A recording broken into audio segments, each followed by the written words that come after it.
আপনারা কতটুকু অসুবিধা ভোগ করছেন? আপনার কোথায় বাড়ি? অসুবিধা বলতে আমার এসে চাষি এলাকা, যদি খাল যদি কিছু কাটানো যায় তাহলে চাষি কিছু বাঁচে, নাহলে চাষি যখন গঙ্গার জোয়ার হয়ে যায়, যখন গঙ্গা জল ঠেলে যায়, যখন ফ্ল্যাট হয়ে যায়, তখন গঙ্গার জল তো চাপ থাকে, তখন এই বিল দিয়ে ঢুকে যায় না।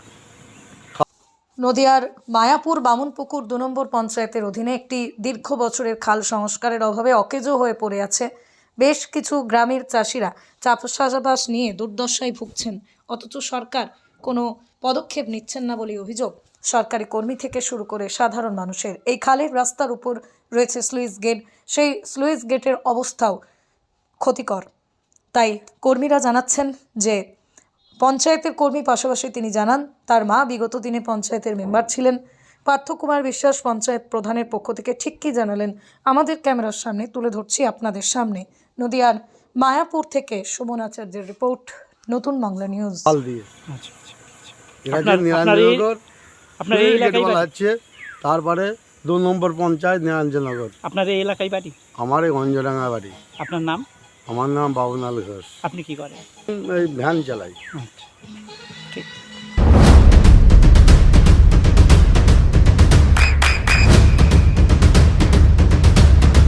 বৃষ্টিতে স্বস্তি। বৃষ্টি অ্যাকোয়া, বিশুদ্ধ পানীয় জল। সুইচ গেটও বোধহয় এখানে দেখছি। Switch gate. তো এই কতদিন থেকে এই অবস্থায়, ভগ্ন দশা অবস্থায় পড়ে আছে? বছর 20। বছর 20। কি সমস্যা ভোগ করছেন চাষিরা? সমস্যা বলতে যখন এই জলটা, যখন গঙ্গার জলটা যখন বাড়ে, তখন এই যে গেটগুলো নামানো ওঠানো যায় না বলে, জল যখন বাড়ে তখন মানে চলে যায়। এবার ওই মাঠে ফসল থাকে, আর জলটা যখন বাড়ে ওই জলটা গিয়ে ফসলগুলো নষ্ট। এই ধান চাষের সময় মানে গেটটা তো নামানো যায় না, নামানো গেলে জলটা ধরে রাখা যেত। ধান চাষের সময় কী হয়, জলটা নেমে চলে আসে, যে ফলে ধান চাষ এখন মানে করতে অসুবিধা হয়। আচ্ছা, এই সমস্যা। তো এই ব্যাপারে গ্রামের চাষিরা যারা অভিযোগ করেছিল, অভিযোগ করে দরখাস্ত লেখে, কোনো কাজ হয় না। আচ্ছা আচ্ছা। কি নাম তোমার? আমার নাম বিজয় ঘোষ। বিজয় ঘোষ। কি করো? এখন এসএসসি লাইনে আছি। আচ্ছা আচ্ছা আচ্ছা, ঠিক। নবদ্বীপ ডেভেলপমেন্ট ব্লকের অধীন মায়াপুর বামুনপুকুর গ্রাম পঞ্চায়েত 2, এই গ্রাম পঞ্চায়েত 2 এর অধীন এই সুইচ গেট খাল, যে সুইচ গেট খালটা দীর্ঘ 40 বছর আনুমানিক আগে এটা তৈরি করা হয়েছিল, এবং তখনকার যে পরিকল্পনা অনুযায়ী তৈরি করা হয়েছিল, এখন বাস্তবের মাটিতে দাঁড়িয়ে এটা সংস্কারের অভাবে পুরোপুরি নষ্ট হয়ে গেছে।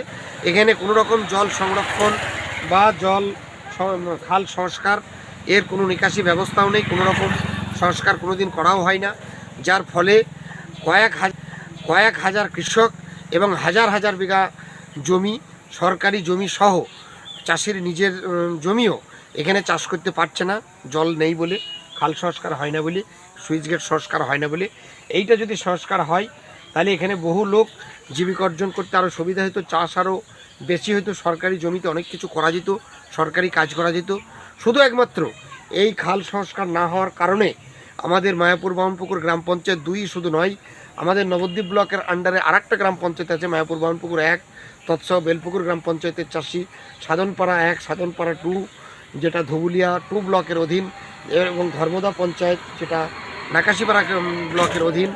এইরকম 6-7টা গ্রাম পঞ্চায়েতের কয়েক হাজার চাষি এবং হাজার হাজার বিঘা জমি চাষ থেকে বঞ্চিত হচ্ছে। এবং এই বঞ্চিতটা আমরা চাই না। আমরা প্রশাসনের কাছে বারবার গেছি, ইরিগেশন দপ্তরে বারবার বলেছি, এবং বলা সত্ত্বেও এই সুইচ গেট সংস্কার হয়নি। সুইচ গেট একদম যাচ্ছে তাই পরিস্থিতি।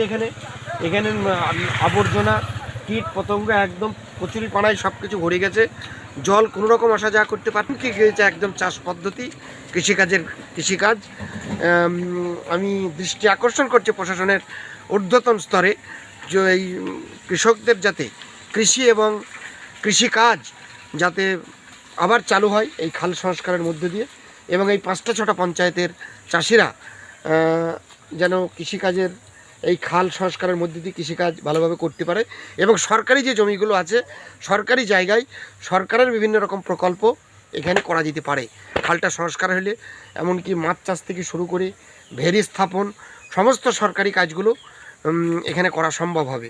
খাপুর গ্রাম পঞ্চায়েত সরকারি কর্মচারীও বটে, এবং তাছাড়াও আমার মা প্রীতি বিশ্বাস এই গ্রাম পঞ্চায়েতের প্রাক্তন প্রধান এবং বর্তমান শিক্ষা এবং জনস্বাস্থ্যের সঞ্চালক। আমি মায়াপুর বামনপুকুর 2 গ্রাম পঞ্চায়েতের প্রধানের পক্ষ থেকে আমি আমার বক্তব্যটা ইংলিশ মিডিয়াম আমি স্কুল জানালাম। জেআরএস পাবলিক স্কুল প্রায় 35 বিঘা জমির ওপর গড়ে উঠেছে বিশাল ক্যাম্পাস। নার্সারি থেকে শুরু করে উচ্চ মাধ্যমিক, ITI college, law college, BEd college ভর্তি চলছে। জেআরএস পাবলিক ব্যালকনি বা সিঁড়ির রেলিং, মডিউলার কিচেন বা ড্রয়িং রুম, এক কথায় আপনার স্বপ্নের বাড়িকে করে তুলুন আরো সুন্দর। Chakdah ply centre, gorgeous look বা কোয়ালিটি সবে 3 নম্বর 1 Chakdah ply centre. Chakdah ply centre, KBM, Chakdah, Nadia. করবেন কেন করবেন বুঝতে পারছেন না তো? সঠিক গাইডলাইন পেতে আজই আসুন নদিয়ার চাকদাতে নিবেদিতা প্রাইভেট লিমিটেডে। Nivedita private limited, marketing and distribution service. Chakdah aluminium centre, ply, কাঁচ, laminates, kitchen fittings, door lock, window ও অ্যালুমিনিয়ামের খুচরো ও পাইকারি বিক্রেতা। Chakdah aluminium centre, Purbalalpur 50 number রেলগেটের পাশে, চাকদা, নদিয়া। হোমওয়ার্কটা করেছো? হ্যাঁ স্যার। এ বাবা, ভুল করেছো কেন? চোখে কেমন ঝাপসা দেখছি, লিখতে আর পড়তে খুব সমস্যা হচ্ছে।